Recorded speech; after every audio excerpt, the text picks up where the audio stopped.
Hello traders, you're welcome to this video and you're welcome back to the Forex Geek channel.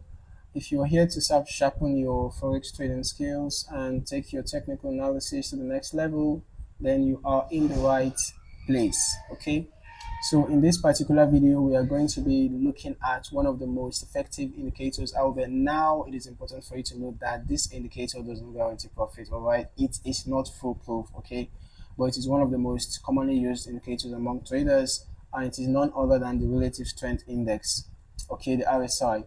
So we're just going to be exploring the best settings for the 4-hour chart specifically, okay. Now I know many of you might be familiar with the RSI as an indicator, but for those new to it, let's do a quick recap, okay.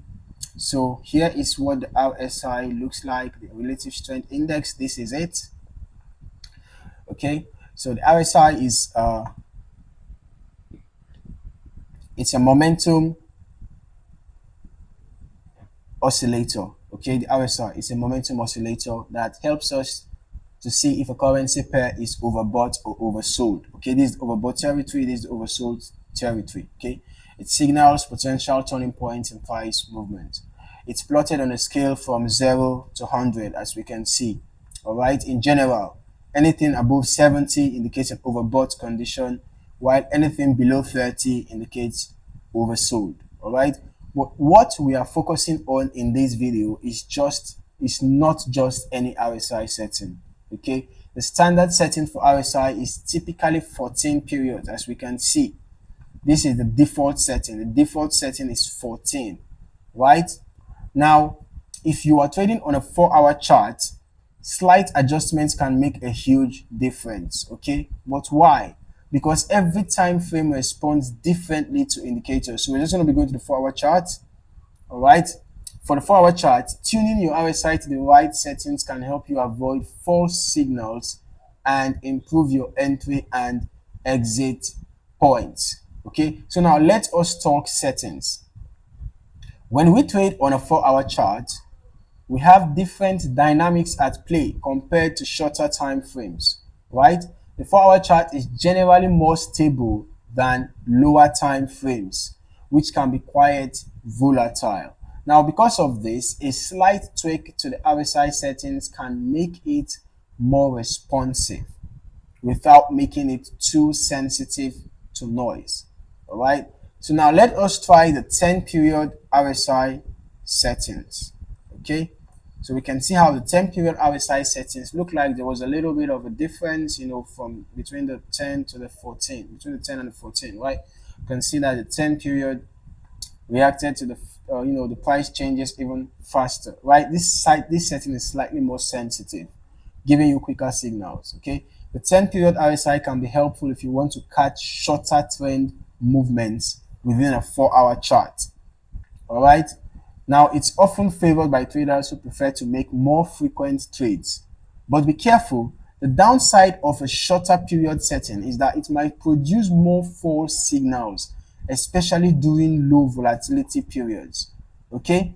So next, we have the 14-period RSI. It is important that you try to experiment with each of these settings just to find out which one works best for you, because even though you trade on the 4-hour chart, your strategy or your preferred method of trading might differ from another trader. So you can decide to test, a couple of figures for this period. You can try each of these values that we're going to be discussing in this video and know which one works best for you, okay. So another value we can use for the 4-hour chart is the 14 period, the default 14 period, okay. Many traders find it reliable because it balances responsiveness and accuracy. Now, on the 4-hour chart, this setting works well for identifying strong trend shifts while filtering out some of the minor price fluctuations, okay. If you are new to adjusting indicators, sticking with the 14-period setting can be a solid option while you get comfortable, okay. Now, lastly, let us look at the 20 and 30-period RSIs. Now, as we increase the period length, you can see how the 20 looks like. As we increase the period length, the RSI line will smooth out, as we can see. You can see compared to how the 14 was. Let's just go back to 14 briefly. and you can see that the 20 smoothing out the RSI. You can see that with the 14 settings, the RSI tends to get in overbought and oversold territories faster compared to this. Can you see? So these higher period settings are best for identifying major trend reversals. Now let us go to 30 and let's see how the 30 works. Okay, so you can see that it's even shifted further from the overbought and oversold territory. So it's going to take more time to get into the oversold or overbought territories using these higher settings. Okay, if you are a swing trader or a long-term trader who wants to focus on bigger price moves and avoid noise, you can try the 20 or the 30 period setting. Okay, just make sure you select the one that works best for your own trading style. Now let us take a look at some examples of each setting on the 4-hour chart.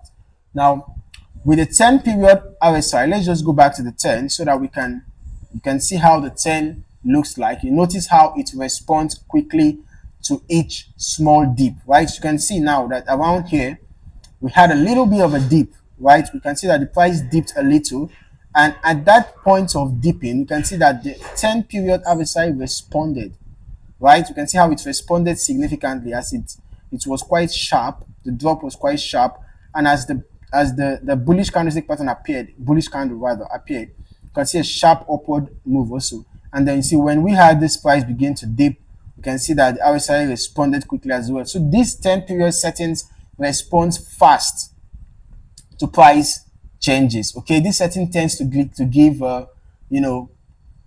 it tends to give traders faster signals. All right, it tends to give traders faster signals. While this can be useful, you might also notice how it creates signals that can lead to false alarms, right? Because in this situation now, imagine here if you had entered a buy trade, just shortly afterwards we had a little bit of a dip, and then finally we have a bearish move, right? So in as much as it responds fast to price signals, you have to be careful, and that's the reason why it is better if you actually trade in the direction of the trend, okay, to be on the safer side. So if you had entered a buy here, you might have gotten stopped out, okay, unless if you now decide to just follow every bend of the RSI, and that's going to be really stressful, right?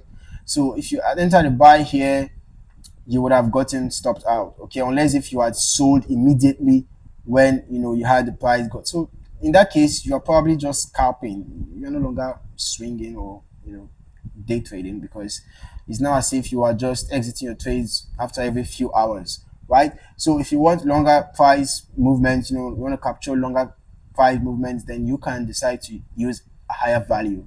Okay, now switching to the 14 period, we're going to see how the 14 period reacts. Okay, so you will see a more balanced line, in as much as this can also give a false signal, but you can see, for example, this, you can see that the way it reacted was not exactly like the 10 period, right? So this one gives you a more balanced line. It doesn't react to every minor fluctuation. This setting tends to give a clearer picture of actual price, a clearer picture of actual price momentum. It's often reliable for detecting trend strength without too much noise. Okay, it doesn't mean that this can't give false signals. It can give false signals, but at least you're not going to compare it with how the 10 period works, right? For example, here you can see that the buy signal came, and it was until this point before we had a significant dip that indicated a sell, right? It was until this point, because this point was more like just a little bend. Okay, so now we're just going to be going finally to the 20 and 30 period RSIs, and we're going to notice the difference. Okay, so this is for the 20, and you notice how the line smooths out more. Okay, these settings, this 20 setting might not catch every small reversal, but it does a great job at highlighting more significant shifts in trend direction. For example, you can see that when the RSI entered the overbought territory here, it gave us a more trustworthy signal, in as much as this was a short move, but at least it is something that can you can catch just about. This is about 210 pips. 210 pips is something reasonable, right? So at least you know that the signal given to you will be more significant, okay, when the price gets to the overbought territory or when it gets to the oversold territory, either ways. Now we can see another example here. When it entered the overbought again, you can see that when it dipped, the move was significant again, despite the fact that this was a bullish trend. as we can see, despite the fact that this was a bullish trend. Okay, now let us look at the 30 period.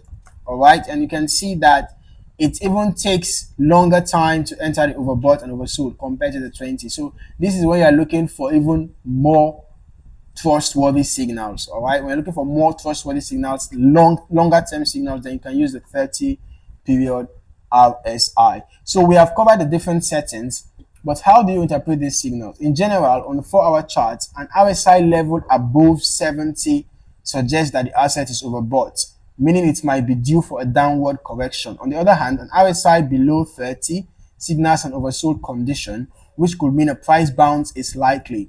Adjusting the period setting will change how soon or late you get these signals.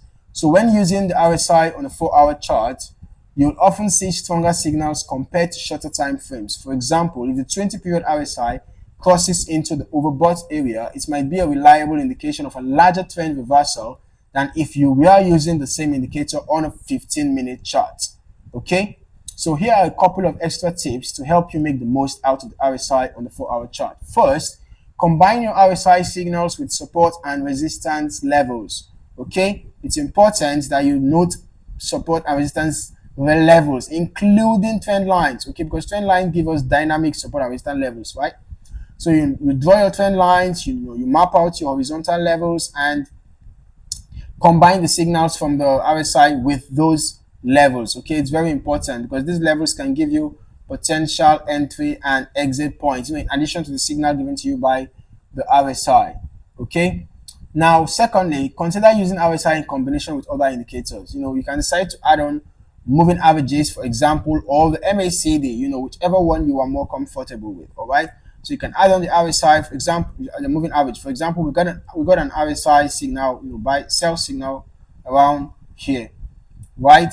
But it was not until this point before the moving average confirmed it. So with this confirmation, we can have a little bit of more certainty that that sell would at least yield something notable, right? And we can see that it yielded about almost 200 pips, right? So you can also use any other indicator of your choice. All right, so that's a deep dive into the best RSI settings for the 4-hour chart. Now I would love to know, what settings do you use? Do you prefer the standard 14 period, or have you found success with something different? Drop a comment below and share your thoughts. And before you go, if you found this video helpful, make sure to hit that like button and subscribe to the channel. We have plenty more trading strategies, technical analysis tips, and indicator breakdowns coming your way. Thanks for watching, and I'll see you in the next video.